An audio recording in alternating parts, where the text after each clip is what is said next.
Hello students, welcome to the class. So बच्चों, कैसे हो आप? आई होप आप बहुत अच्छे होंगे। सो बच्चों, आज का हमारा टॉपिक है इक्विवेलेंस क्लास। सो इक्विवेलेंस क्लास के बारे में मैं लिख रखा है पहले से ही। सो इक्विवेलेंस क्लास के बारे में हम पहले पढ़ेंगे, ठीक है, उसके बारे में जानेंगे, एग्जाम्पल भी करेंगे उसके साथ साथ, जिससे हम उसको अच्छे से जान पाएँ। इक्विवेलेंस क्लास एक इम्पोर्टेंट टॉपिक है, थोड़ा सा डिफ़िकल्ट है समझने में, लेकिन हम इसको इजी वे में समझने की कोशिश करेंगे और इजी तरीके से आपको समझ में आ जाएगा। Okay, so let R be an equivalence relation in set A. कोई सेट ए है, ठीक है, उसमें आर इक्विवेलेंस रिलेशन है। इक्विवेलेंस रिलेशन यहाँ पे क्यों बोला मैंने? क्योंकि इक्विवेलेंस क्लास निकालने के लिए हमने सबसे पहले इक्विवेलेंस रिलेशन वहाँ पर होना चाहिए। यानी कि कोई भी रिलेशन अगर दिया हुआ है तो वो इक्विवेलेंस रिलेशन ज़रूर होना चाहिए। अगर इक्विवेलेंस रिलेशन नहीं है तो हम उसकी इक्विवेलेंस क्लास नहीं फाइंड कर सकते। सो बेसिकली रिलेशन को पहले इक्विवेलेंस होना पड़ेगा, उसके बाद हम उसकी इक्विवेलेंस क्लास निकालेंगे। Okay, so equivalence class of A, यानी कि कोई भी एलिमेंट है सेट ए का। सेट ए का एलिमेंट हमने सपोज किया कि सेट ए का एलिमेंट ए है। सो उसकी जो इक्विवेलेंस क्लास निकालेंगे, तो इसकी इक्विवेलेंस क्लास निकालने का हम उसको डिनोट करते हैं ब्रैकेट लगा के, इस तरीके से उसको डिनोट करते हैं। सो उसकी इक्विवेलेंस क्लास कैसे निकालते हैं? हमने ये ब्रैकेट में लिखा, यानी कि इक्विवेलेंस क्लास ऑफ ए, ठीक है, x बिलोंग्स टू ए। यहाँ पर हमने लिखा x बिलोंग्स टू ए, या फिर आप ये लिख सकते हैं कि x बिलोंग्स टू ए। यहाँ पर x बिलोंग करेगा किसको? यहाँ पे इस तरीके से लिखते हैं, ठीक है, x और a belongs to A, and x और a जो होंगे वो किसको बिलोंग करेंगे? a को बिलोंग करेंगे। और a भी जो एलिमेंट होगा वो किसका होगा? सेट ए का। सो बेसिकली यहाँ पे कोई एलिमेंट आएगा जो इस तरीके से रिलेशन होगा, यानी कि कोई x एलिमेंट है पहले से ए में, ठीक है, उसका रिलेशन हमें किससे निकालना है? ए से। सो जितनी भी बार उसका रिलेशन ए से निकालेंगे, जितने भी एलिमेंट का यहाँ पे डिफरेंट टाइप के हो सकते हैं, सो उसकी इक्विवेलेंस वो यहाँ पर आ जाएगी, यानी कि इक्विवेलेंस रिलेशन, इक्विवेलेंस क्लास उसकी फाइंड हो जाती है, यानी कि इक्विवेलेंस क्लास ऑफ ए निकलाते हैं जितने भी एलिमेंट यहाँ पर आएंगे। ओके, जो किससे रिलेटेड होंगे? ए से। ए की जगह बी से रिलेटेड होंगे तो बी की निकालेंगे तो बी से रिलेटेड होंगे, सी से सी की निकालेंगे तो सी से रिलेटेड होंगे। ओके, सो इसके कुछ पॉइंट है, उसको भी देख लेते हैं, पहले पढ़ लेते हैं, फिर उसको एग्जाम्पल करेंगे, उससे अच्छे समझ में आएगा, फिर उसको रिलेट कर पाएंगे हम। सो पहले पढ़ लेते हैं एक बार। So corresponding to every element in A there is an equivalence class, यानी कि सेट ए में जितने भी एलिमेंट होंगे, ठीक है, सभी के लिए एक इक्विवेलेंस क्लास होगी, ठीक है, corresponding to every element in A, यानी कि ए में जितने भी एलिमेंट होंगे सबके लिए इक्विवेलेंस क्लास होगी वहां पर। Okay, any two equivalence classes, जब भी हम इक्विवेलेंस क्लासेस फाइंड करेंगे, चाहे इसमें जैसे कि सेट ए की हमने इक्विवेलेंस क्लास ए की फाइंड की, बी की फाइंड करें या सी की फाइंड करें, सो सभी की इक्विवेलेंस क्लास के लिए या तो दो क्लासेस जब हम फाइंड करेंगे, यानी कि जस्ट सपोज करो कि हमने ए आई फाइंड करी, ठीक है, इक्विवेलेंस क्लास हमने ए आई फाइंड करी, एक एलिमेंट ए आई आई, दूसरे का जो सबसेट बना ए जे बना, तो जो ए आई ए जे होंगे ये होंगे या तो डिसजॉइंट होंगे ये, या फिर एक जैसे होंगे। एक जैसे मींस जब एक जैसे होंगे तो ए आई ही बोलेंगे, ए जो तो नहीं बोलेंगे ना, तो या तो ए आई होंगे या फिर ए जे होंगे, यानी कि वो डिफरेंट होंगे, यानी कि आइदर आइडेंटिकल सेम होंगे या फिर कैसे होंगे? डिसजॉइंट होंगे, अलग अलग होंगे। ओके, जैसे कि कोई कॉम्बिनेशन बन गया 1 3 5 बन गया, एक का सेट, एक का बन गया 2 4 6, इस तरीके से बन गया, यानी कि ये डिफरेंट भी हो सकते हैं और क्या हो सकते हैं, ये सेम, ये डिफरेंट होंगे, डिसजॉइंट होंगे, या फिर 1 3 1 5 3 इस तरीके से आ जाए, यानी कि एलिमेंट आगे पीछे हो जाए बट दिखने में सेम हो। ओके, सो ये तो हो गया आइडेंटिकल, और ये क्या हो गए? डिफरेंट। ओके, इस तरीके से। अब the collection of all equivalence classes form a partition of set ए। जो सेट ए है उसका एक पार्टीशन बनाते हैं, मींस जो भी इक्विवेलेंस क्लास निकालेंगे 1 2 3 जितने भी एलिमेंट की, वो क्या होंगे? एक पार्टीशन होंगे, किसका? सेट ए का, जो हमें गिवन सेट दे रखा होगा। ओके, सो हम इसको एग्जाम्पल से समझते हैं। ओके, लेट ए कोई सेट है 1 2 3, इसमें 3 एलिमेंट दे रखे, and R be the equivalence relation on A. R be an equivalence relation, यानी कि इक्विवेलेंस रिलेशन दे रखा है, अगर नहीं दे रखा हो तो बेसिकली हमें फाइंड करना होता है। Okay, so given by relation दे रखा है 1 1 2 2 3 3 1 2 2 1, and find equivalence class for 1 2 3। 1 2 3 के लिए हमें इक्विवेलेंस क्लास फाइंड करनी है स्टूडेंट्स। सो स्टूडेंट्स, पहले इक्विवेलेंस रिलेशन हम फाइंड इसमें करने की जरूरत नहीं है, वैसे क्या रखा इक्विवेलेंस रिलेशन है, अगर नहीं होता तो फाइंड करते हैं। चलो बेसिकली हम फाइंड करके देखते हैं आर में इक्विवेलेंस रिलेशन है या नहीं है। So students, as you can notice that कि यहाँ पर सेट ए है, 1 का 1, 2 का 2, 3 का 3, यानी कि हमें क्या फाइंड करना पहले, रिफ्लेक्सिव। रिफ्लेक्सिव क्या होता है, सेम एलिमेंट 1 1 2 2 3 3, ओके डन, यानी कि रिफ्लेक्सिव तो है, ठीक है।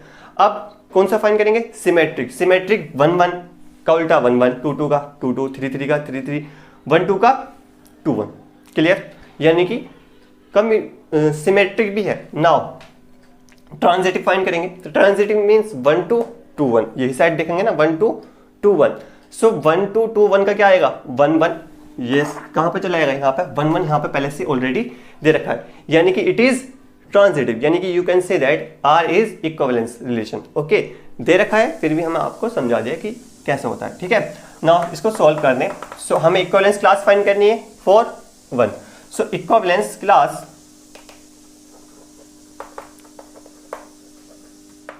फॉर 1, so इसको डिनोट करेंगे 1 इस तरीके से, इक्विवेलेंस क्लास ऑफ 1। यहां पर देखो मैंने क्या लिखा था, ब्रैकेट स्टार्ट, ठीक है, यानी कि मैंने लिखा था कि x आएगा, x belongs to a, x किसको बिलोंग करेगा, a को बिलोंग करेगा, x और a का जो रिलेशन होगा वो किससे होगा, r से होगा। अब देखो यहां पर हमें 1 और यहां पे xa है, गौर से देखना 1xa, xa मतलब जो भी एलिमेंट a से रिलेटेड होंगे। अब a क्या है यहाँ पर 1 है, अरे a यहाँ पर ये है, और a यहाँ पर क्या देखा है 1, 1 से रिलेटेड सेट कौन कौन से, अब ये देखो, एक तो यह है 1 1, ठीक है, देखो 2 2, ये 2 से रिलेटेड है, ये 3 से रिलेटेड है, ये 1 2, 2 से रिलेटेड 1 है, उल्टा हो रहा है यहाँ पे, ये 2 से रिलेटेड क्या है 1, यानी कि यहाँ से क्या रिलेटेड है 2 1, दो सेट है यहाँ पर, अच्छे समझा, दो सेट है, एक 1 1 एक 2 1।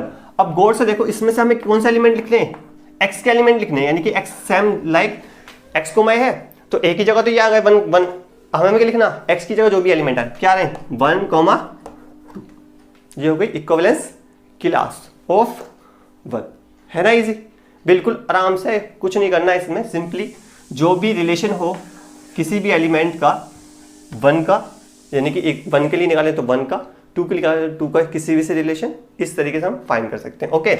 नाउ अब तो ये हमने 1 का फाइंड कर लिया, अब now we are going to find equivalence class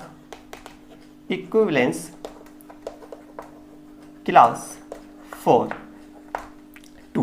2 के लिए इक्विवेलेंस क्लास निकालते हैं, तो इक्विवेलेंस क्लास ऑफ 2 इस तरीके से लिखेंगे ब्रैकेट में। अब ना ब्रैकेट स्टार्ट, ठीक है, अब 2 1 1, 2 से रिलेटेड कौन से, यानी कि x a, ये लिखेंगे ना, यानी कि x क्या हो जाएगा, ये 2 हो जाएगा।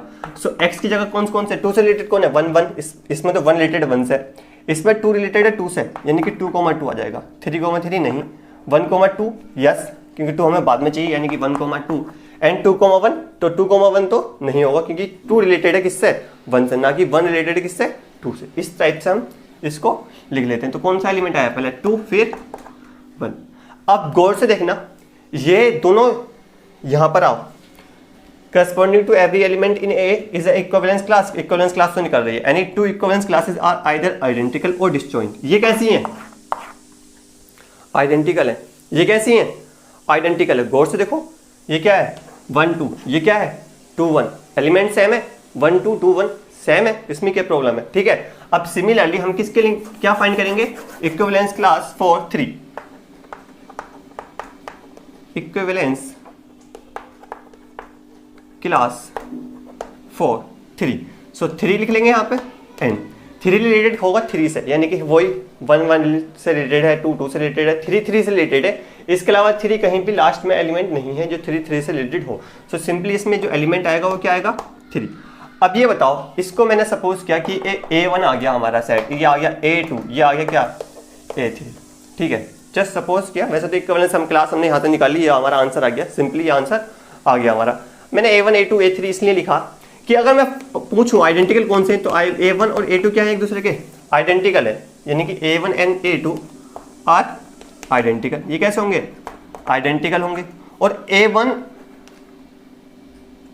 एंड A3 क्या होंगे, आर डिसजॉइंट। कैसे है ये, डिसजॉइंट है, यानी कि अलग अलग है, समझ गए ना, ये डिसजॉइंट है। अगर हम equivalence collection of all equivalence class form a partition of A, यानी कि हम सबका कलेक्शन कर लें, कलेक्शन में 1 2 2 1 या फिर 3 का, तो 2 1 को तो हम कलेक्शन लिखेंगे नहीं, यानी कि यूनियन बना रहे हैं। क्या बना रहे हैं हम, यूनियन, ठीक है। तो ए आई यूनियन निकाले ए जे मतलब ये डिसजॉइंट है, इसका यूनियन निकालेंगे तो क्या आएगा, सेट ए आएगा, यानी कि जो सेट होगा वो अगर इनका डिसजॉइंट करना है ए आई इंटरसेक्शन ए जे, अगर इनका इंटरसेक्शन फाइंड करेंगे तो किसके इक्वल आएगा, फाइव के, यानी कि वो क्या होगा, नल होगा। ओके, तो समझ में आया ये चीज। अगर वो डिसजॉइंट है, डिसजॉइंट कब होंगे, जब अलग अलग होंगे, ठीक है। तो यही बोला कि any two equivalence relation either identical, identical भी शो कर दी, ये आइडेंटिकल है, और ये 1 से 3 डिसजॉइंट है, 2 से 3 भी क्या है, डिसजॉइंट है। ओके, इन दोनों आइडेंटिकल और यूनियन का जो आइडेंटिकल एंड डिसजॉइंट मींस जो हमारा सेट आता है, जो डिसजॉइंट सेट होते हैं सभी का जो यूनियन आता है वो किसके इक्वल आता है, सेट ए के इक्वल आ जाता है, और जो उनका इंटरसेक्शन होता है वो क्या होता है, हमारा नल होता है, यानी कि 5 से उसको डिनोट कर सकते हैं। ओके, और इसमें आई होप ये सारी चीज़ आपको क्लियर हो गई हो, ठीक है। इसके रिलेटेड हम आगे क्वेश्चन करेंगे और जिससे एक बेहतर हमारी समझ बन सके। ओके, कोई भी डाउट है तो आप कमेंट बॉक्स में लिख सकते हैं। टिल देन अपना ख्याल रखें।